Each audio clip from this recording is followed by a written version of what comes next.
di mana para founding father kita memilih demokrasi sebagai sistem politiknya, sehingga setiap kali transisi pemerintahan kita tidak harus perang gitu Pak. Misalnya di Amerika waktu Donald Trump itu juga transisinya tidak bagus. Luar biasa moderator Pak Madi, Pak Lusius, Bu Adinda, saya permisi ya. Saya kan guru, jadi saya harus pakai ini. Adik-adik, kalian kebanyakan mahasiswa ya? Ya? Iya, mahasiswa saya juga kayak kalian. Ada yang udah tua-tua, yang S2, S3. Bang Menit, mohon maaf izin. Ini Bang Adi. Ini Kang ya? Mas Adi. Ya, Terima kasih Bang Adi. Jalan. Teman-teman sekalian, saya tertarik sekali dengan tema diskusi ini sejak pertama dihubungi sama panitia. Saya rasa ini judul yang sangat smart, brilliant.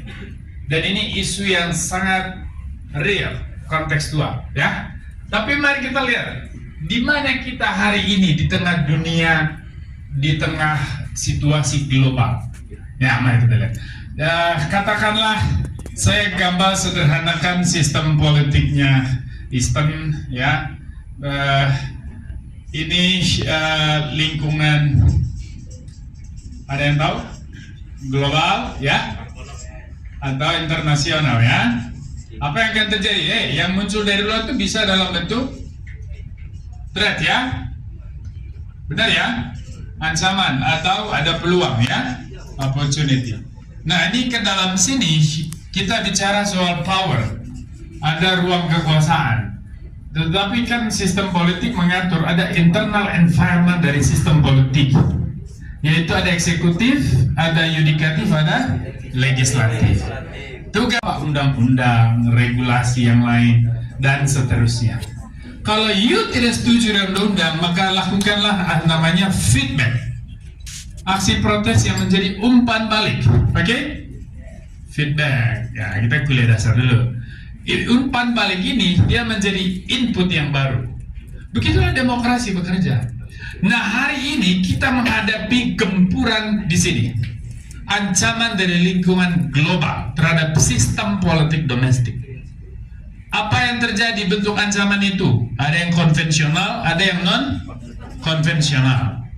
Real hari ini Gaza masih berdarah-darah. Ukraina, Rusia masih bergejolak. Ukraina, Rusia.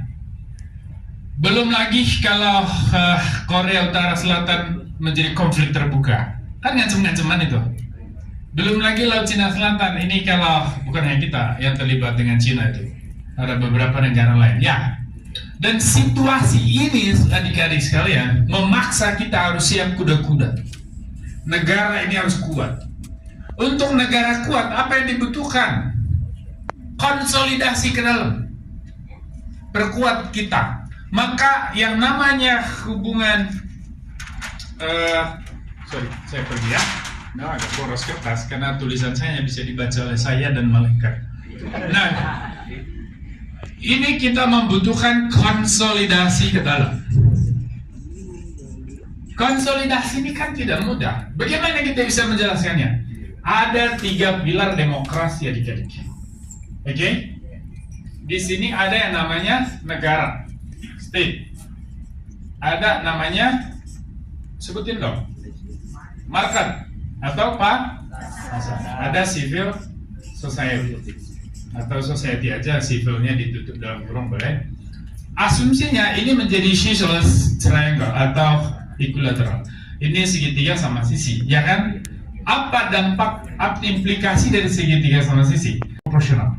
Dalam konteks negara membuat peraturan yang bisa menjamin pasar itu menjadi beradab, punya sense of justice, punya kepedulian terhadap kesejahteraan sosial. Pasar menopang negara menciptakan lapangan pekerjaan. Dengan mekanisme supply and demand, dia bisa menciptakan itu pertumbuhan ekonomi, yes? Lalu kemudian masyarakat dan pasar itu juga relasinya harus bersifat imbang. In which term, dalam hal pasar, dia memberikan peluang bagi masyarakat untuk bisa beraktivitas ekonomi, dapat pekerjaan, bekerja. dapat duit, beli kebutuhan, dan seterusnya.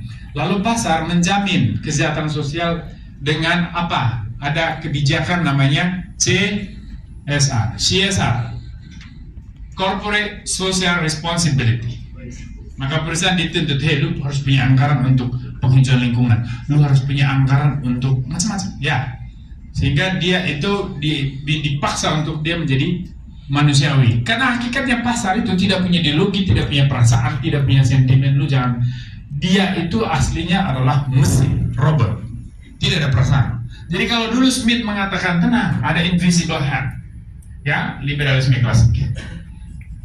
Ketika Smith mengatakan bahwa, hey, if you are asking about how the market will be making or creating the social justice and social welfare, kami punya yang namanya invisible hand,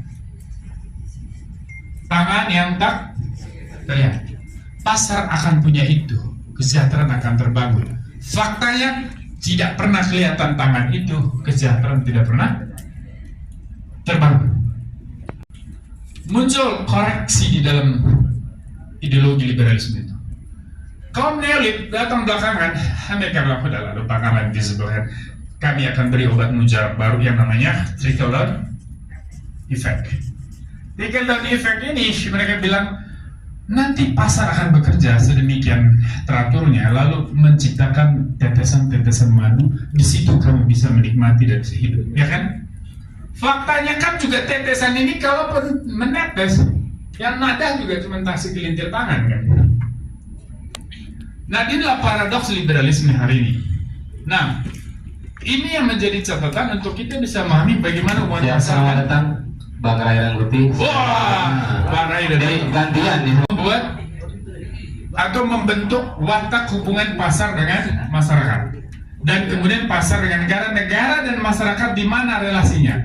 Negara dituntut oleh teori dia harus punya yang namanya social consumption function, fungsi konsumsi sosial.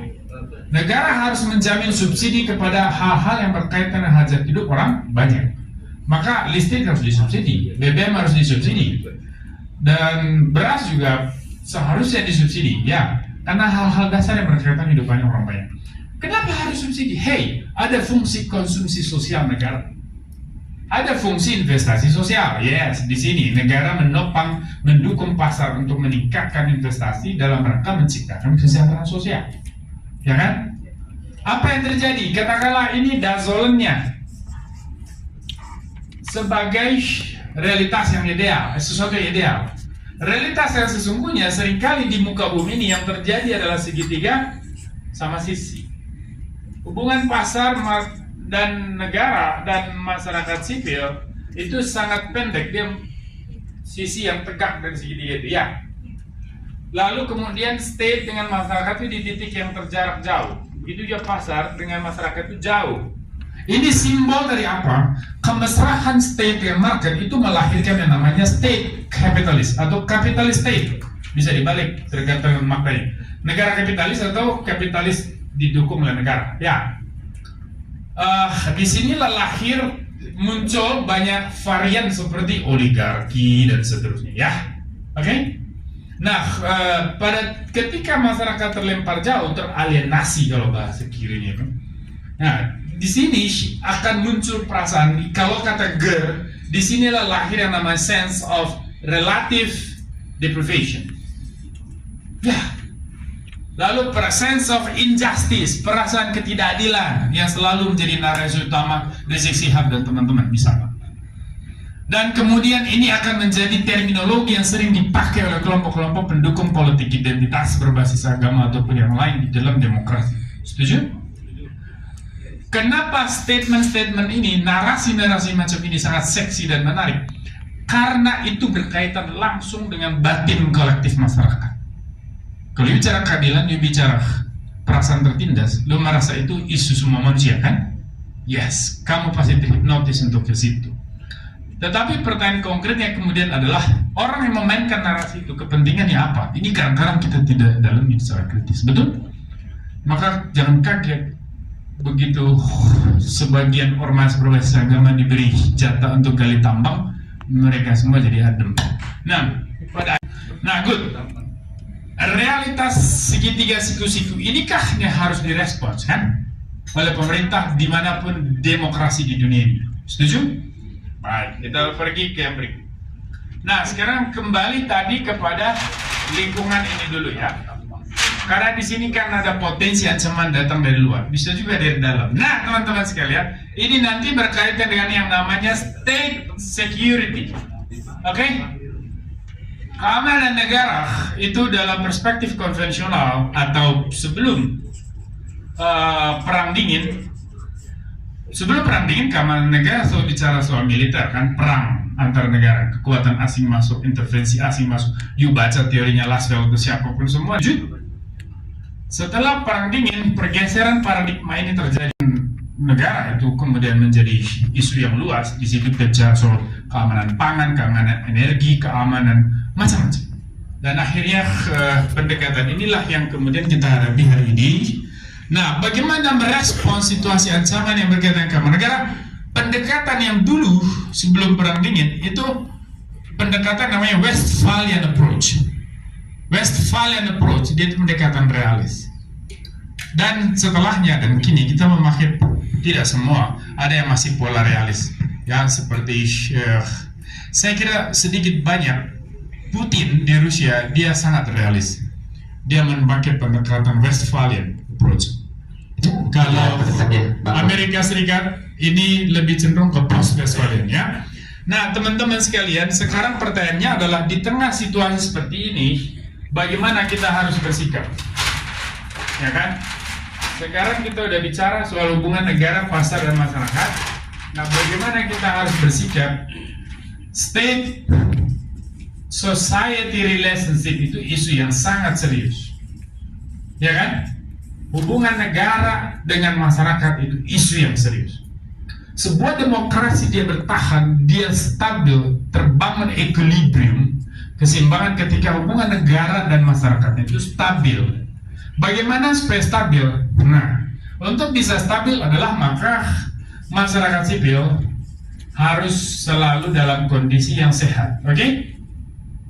Dia harus dalam kondisi yang dinamis, transparan, diskursif, dan kemudian negara dia juga hadir.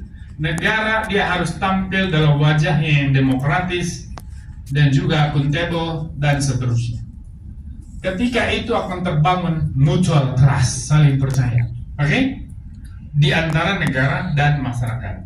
Ada beberapa isu yang tidak akan pernah selesai perdebatan antara negara dan masyarakat. Masyarakat mengatakan, hei jangan melakukan penyadapan. Kami tidak nyaman. Negara bilang, hei kalau saya tidak melakukan penyadapan, you nggak bisa menikmati kebebasan kamu. Bagaimana kalian bisa menangkap teroris? Ya, seperti perdebatan soal undang-undang rahasia negara misalnya sampai sekarang kan tidak ada ujungnya karena LSM pakai perspektif masyarakat sipil yang menurut saya sudah konvensional. Mereka mengatakan bahwa ini nanti bisa disalahgunakan segala macam. Undang-undang apapun bisa disalahgunakan, tapi yang paling penting adalah apakah undang-undang ini sangat dibutuhkan atau tidak oleh negara? Ini sangat dibutuhkan. Kalau ibu bicara soal bagaimana menjaga kedaulatan negara di tengah kompleksitas global, dinamika global yang penuh ancaman ini. Pak Prabowo sudah mengatakan bahwa dunia tidak baik-baik saja. Dan situasi kita ke depan tidak baik-baik saja. Nah, dalam konteks inilah kita perlu konsolidasi domestik ke dalam. Kekuatan sipil harus bersama dengan negara, sama-sama kita menyepakati beberapa common goals, tujuan bersama. Ada beberapa hal yang memang kita tidak sejalan, ya di situ kita perlu bersikap kritis. Setuju ya? Jadi kalau hari ini bicara soal koalisi gemuk, saya kira itu tidak penting dan tidak terlalu relevan. Karena sekarang kita berhadapan dengan dinamika global yang rumit, kita harus satukan kekuatan untuk bisa melihat ke depan. Oke? Nah, itu yang paling penting. Lalu kemudian, apakah masyarakat sipil ini akan masih hidup ke depan? Pasti dan harus hidup. Ada satu pemikir Amerika, dia mengatakan bahwa public participation is actually an empty ritual. Dia bilang itu cuma ritus-ritus kosong karena partisipasi itu hanya terminologi dan dalam praktek tidak berdampak banyak terhadap policy making. Nah, itu terjadi di Amerika karena pengaruh kaum lobis, orang-orang kaya yang kelompok lobis kalau di Gedung Putih atau di parlemen itu lebih kuat daripada partisipasi publik di jalanan. Nah, di kita kan kita tidak mengenal kelompok lobis meskipun faktanya ada. partisipasi publik itu adalah ketika suara-suara kalian itu muncul ke ruang publik dan ikut mempengaruhi jalannya sebuah pemerintahan. Dalam hal inilah kita butuh kebijaksanaan, kecerdasan, dan daya kritis.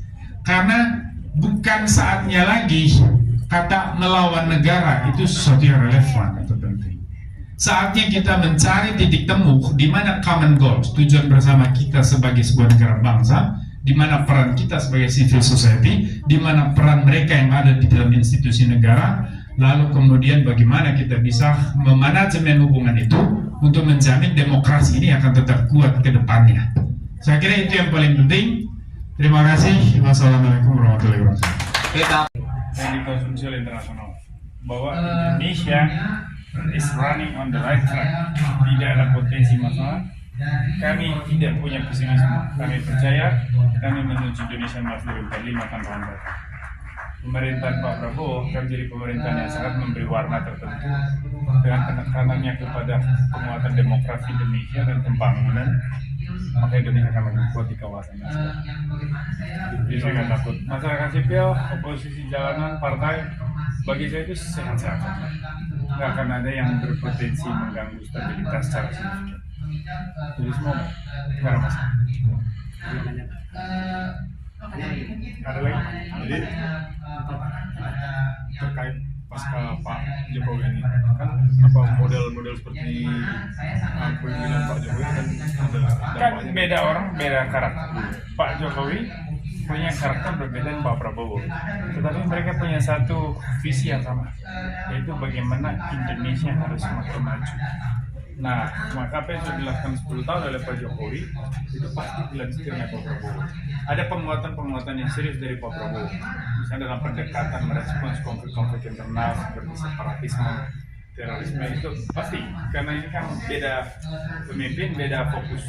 Tetapi ada beberapa hal yang sama. Pemerintahan Pak Prabowo akan komitmen untuk melanjutkan pembangunan infrastruktur, sumber daya manusia dan sebagainya yang sudah dilakukan Pak Jokowi. Saya kira keduanya akan terus saling menambahkan. Ya, bukan karena ada Gibran sebagai oposisi, tetapi memang Pak Prabowo dan Pak Jokowi akan saling membutuhkan. Tetapi di tengah kompleksitas tingkat elit politik Indonesia, tentu saja peran Ibu Megawati dan PDI Perjuangan sangat sentral. Saya lebih meyakini pemerintahan ini akan semakin kuat jika ada PDI Perjuangan di situ ikut serta memberikan kontribusi. Bang, saya mau nanya nih Pak, ini kan dia anak muda, bagaimana nasihat Pak Prabowo agar tidak lagi tersandera di demokrasi ini? Karena kan kita tahu Pak Prabowo ini kan produknya dari OPPD. Tapi Ya itu sudah masa lalu. Saya melihat Prabowo yang dulu sama sekarang berbeda. Pak Prabowo sekarang kan sudah sepuh dan senior, kenyang dengan pengalaman. Dan sekarang kuncinya adalah orang-orang di sekitar Pak Prabowo ini. Siapa mereka yang akan ikut dalam pemerintah? Ya sejauh ini saya kira semua yang berpotensi ada di dalam itu juga orang-orang produk reformasi. Orang-orang yang memang punya paradigma yang sudah modern, ditambah dengan Pak Prabowo yang memang kebijaksanaannya dan sebagai senior itu lebih menonjol daripada cita-cita masa lalu. Itu sudah tidak relevan. Terima kasih ya. Yang dikonsumsi oleh internasional bahwa Indonesia is running on the right track, tidak ada potensi masalah. Kami tidak punya pesimisme. Kami percaya kami menuju Indonesia Emas 2045 tanpa hambatan. Pemerintahan Pak Prabowo akan menjadi pemerintahan yang sangat memberi warna tertentu dengan penekanannya kepada penguatan demokrasi Indonesia dan pembangunan, maka Indonesia akan lebih kuat di kawasan Asia. Jadi saya nggak takut. Masyarakat sipil, oposisi jalanan, partai, bagi saya itu sehat-sehat saja. Nggak akan ada yang berpotensi mengganggu stabilitas secara signifikan. Jadi semua nggak ada masalah. Ada lagi? Jadi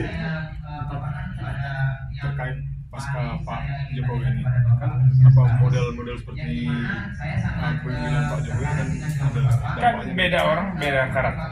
Pak Jokowi punya karakter berbeda dengan Pak Prabowo, tetapi mereka punya satu visi yang sama, yaitu bagaimana Indonesia harus semakin maju. Nah, maka apa yang sudah dilakukan 10 tahun oleh Pak Jokowi itu pasti dilanjutkan oleh Pak Prabowo.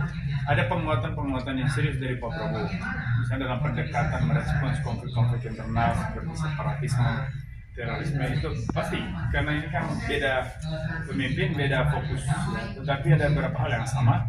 Pemerintahan Pak Prabowo akan komit untuk melanjutkan pembangunan infrastruktur, sumber daya manusia dan sebagainya yang sudah dilakukan Pak Jokowi. Saya kira keduanya akan terus saling melengkapi. Ya, bukan karena ada Gibran sebagai wakil presiden, tetapi memang Pak Prabowo dan Pak Jokowi akan saling membutuhkan. Tetapi di tengah kompleksitas tingkat elit politik Indonesia, tentu saja peran Ibu Megawati dan PDI Perjuangan sangat sentral. Saya lebih meyakini pemerintahan ini akan semakin kuat jika ada PDI Perjuangan di situ ikut serta memberikan kontribusi. Bang, saya mau nanya nih Pak, ini kan dia anak muda dan bagaimana nasihat Pak Prabowo agar tidak lagi tersandera di demokrasi ini? Karena kan kita tahu Pak Prabowo ini kan produknya dari OPPD. Tapi Ya itu sudah masa lalu. Saya melihat Prabowo yang dulu sama sekarang berbeda. Pak Prabowo sekarang kan sudah sepuh dan senior, kenyang dengan pengalaman. Dan sekarang kuncinya adalah orang-orang di sekitar Pak Prabowo ini. Siapa mereka yang akan ikut dalam pemerintah? Ya sejauh ini saya kira semua yang berpotensi ada di dalam itu juga orang-orang produk reformasi. Orang-orang yang memang punya paradigma yang sudah modern. Ditambah dengan Pak Prabowo yang memang kebijaksanaannya dan sebagai senior itu lebih menonjol daripada cita-cita masa lalu. Sudah tidak relevan. Terima kasih ya.